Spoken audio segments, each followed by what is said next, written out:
Hi, this is Michael Spokane, the leader and the founder of the Young Men Empowerment Forum. Today I want to speak about embracing qualities of a great leader as a young man. Embracing qualities of a great leader as a young man.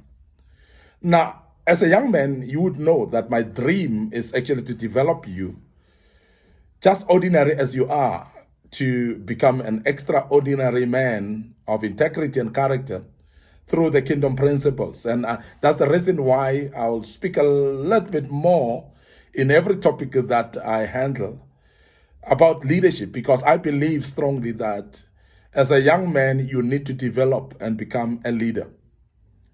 Now, today, as we speak about embracing qualities of a great leader as a young man, I want us to deal with part one today, and I want to deal just with two qualities, and that would actually help for today. And we'll continue with this topic as time goes on.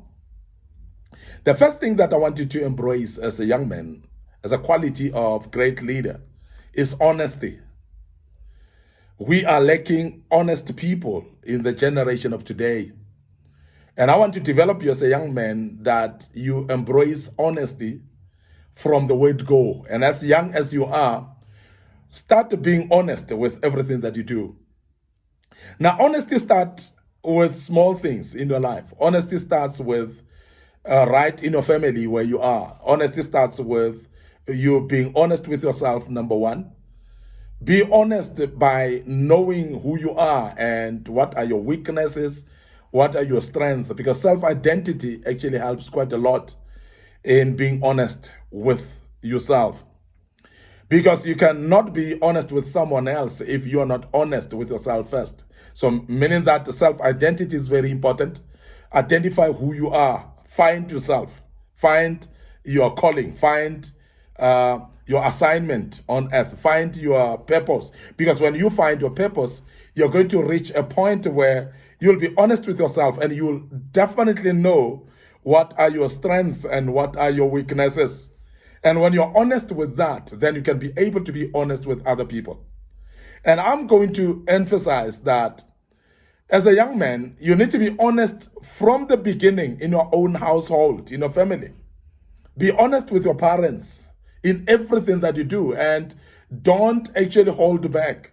Be clear of what you want to address with your parents. Let them be able to understand what you like and what you don't like. Let them understand what you are happy with and what you're not happy with. Don't hold things inside of you. Don't bottle up. Because there are times when you're not honest enough, you bottle up things, even those things that don't make you happy in your own household. And that's the reason why sometimes we behave in a very dishonest manner to even our own parents. Why? Because we have not been honest in the beginning with them. And that's the reason why we hide things from them, because we have not been honest with them. That is why we lie to them sometimes, is because we have not been honest with them. Because all these things, they develop one way or another. And slowly they develop you into a very dishonest person as an individual. And therefore you cannot be a great leader if you are dishonest and you are not actually developing honesty within yourself. So honesty becomes therefore a very primary thing that every great leader must have, because then you become a better person by doing that.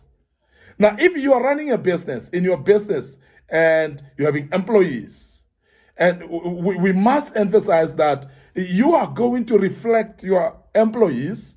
You are going to be honest. When you are honest with them, you're going to actually reflect that to them. So therefore, they will be honest with you when you are honest with them as well. And this is very important. So honesty of your employees is purely the reflection of you. Because when you see your employees not being honest, they generally would have actually mirrored that from you. The same like if you are a parent who is not honest, you're going to mirror that to your own children, and your children are going to be reflecting the same thing of dishonesty, and we are going to see dishonest children, and they've learned from a parent. So therefore, it is very, very important that you make honest decisions in everything that you do. You become honest with yourself, as we've mentioned. You speak honesty, not try to hide things. Don't lie about things. Don't try to make up things.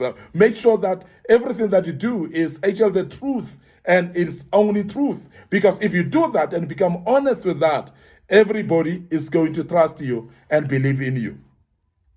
The other the quality of a great leader that I want you to embrace as a young man is ability to delegate. And this is very important. Because when we start to understand as individuals that we cannot be jack of all trades in life, and that starts when you are still young, to understand by knowing yourself, as I've mentioned earlier. When you know your strengths and your weaknesses, you would know what you can be able to do and what you cannot do. You know very well what you are capable of.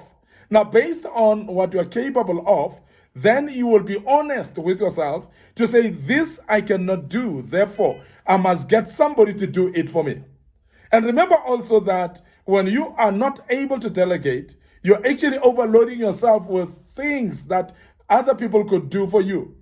And you realize that when you overload yourself, you may not be able to reach out to do things, some of the things that you were supposed to do, and therefore you lack efficiency because of that. Now, as a young man, embrace delegation as part, because it doesn't mean that you are weak when you delegate other people.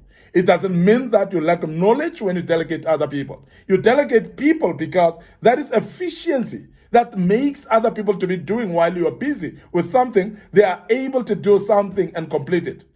But also what you get out of delegation is that there are people that are more knowledgeable in certain things in life. And the very same people may do it even much better than you would do. Whatever you've allocated or delegated to them, they may do it even more perfectly. Because delegation should be with full scrutiny of the knowledge of the people. That you know the skills of the people, you know their knowledge, you know their expertise, so that you allocate or delegate people based on their knowledge.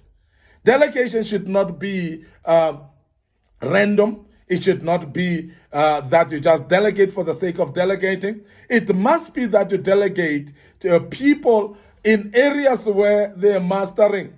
Delegate people to do things that they can do better. And that becomes very, very important. Now, the main purpose of delegation, as I've said, is efficiency. Is to make sure that you can complete more tasks at one go and make sure that you make progress in things that if you were doing them alone, you may have not been able to reach out to be able to do them. And that's the reason why you delegate others. But also I must emphasize that the importance of delegation as well is that it gives you more space to do other things, and it gives you more space actually to plan and do other things that you could otherwise not have time to do. And therefore, it also relieves you of the burden and heaviness of doing many tasks that you may not be able to complete. And it saves you of stress. It saves you of actually exhaustion. It saves you of pressure of doing things that you may not be able to do. Remember, you can only have certain capacity. You can only have time for this and not time for everything. You may actually have capacity to do this and that only. You may not be able to do other things. And this is the reason why delegation, therefore, becomes very, very important. Now, great leaders are able to delegate. Great leaders are not holding and hawking work with them. They release the work to other people. Because remember, the key thing also about delegation is to give other people opportunity to grow. You're developing others. And great leaders are not known by doing the work themselves. Great leaders are known by developing others. And the only way you're going to develop others is to give them opportunity to show off their skills, opportunity to hone their knowledge as well, to be able to practice that which they know. And when you give them a platform to do, you are able to develop them. Remember that also when people do, you are providing them with a platform to make even mistakes, but they learn from their mistakes. So delegation is very important. But always, I want to urge you that as a young man, when you delegate, please teach the people, show them how to do things. when they don't know. Train them also to make sure that they are able to articulate that which you are actually delegating them to do. Let them actually do the job with more knowledge, with more training, with a proper induction as well, so that they can be able to articulate that which they're supposed to do. And that's where efficiency comes in, because when somebody knows how to do the job, they'll do it even more effectively, and it doesn't cost you to come back to try to do that which you've delegated already. I want to end up here today. Your host, Makona Spokane. This was part 1 of this great topic, and I'll continue with the same topic tomorrow, and we'll deal with part 2, embracing the qualities of a great leader as a young man. So please don't forget to subscribe again to our YouTube channel, and please make sure that you click that notification button so that every video that we post, it shall be showing you that we posted the video, and be able to follow it and be part of the great teachings that we do. Allow me to say, may the good Lord bless you, and cheers for now.